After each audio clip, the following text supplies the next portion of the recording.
Trump Zelensky భేటీ వేళ ఉక్రెయిన్పై క్షిపణులతో విరుచుకుపడ్డ Russia. ఉక్రెయిన్లో ఒక పౌరుడు మృతి, 32 మందికి గాయాలు.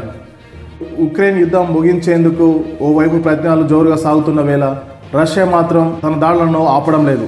శనివారం ఉదయం ఉక్రెయిన్ రాజధాని కీవ్ పైన రష్యా బాలిస్టిక్ క్షిపణులు, డ్రోన్లతో దాడి చేసింది.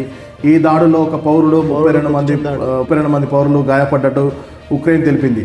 అమెరికా అధ్యక్షుడు ట్రంప్ను ఆదివారం ఉక్రెయిన్ అధ్యక్షుడు జెలెన్స్కీ కలవనున్న నేపథ్యంలో ఈ భారీ దాడి జరగడం గమనార్హం. చర్చల్లో ప్రధానంగా భద్రతా హామీలపైనే పట్టుబడుతున్నట్టు జెలెన్స్కీ పేర్కొన్నారు.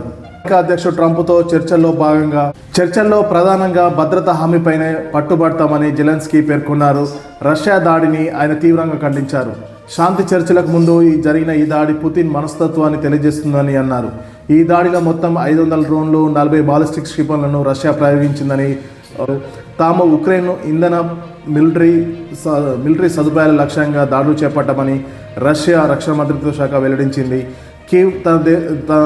కీవ్ తమ దేశంలోని జనావాసాలపై చేసిన దాడులకు ఇది ప్రతీకార దాడులని రష్యా రక్షణ మంత్రిత్వ శాఖ వెల్లడించింది.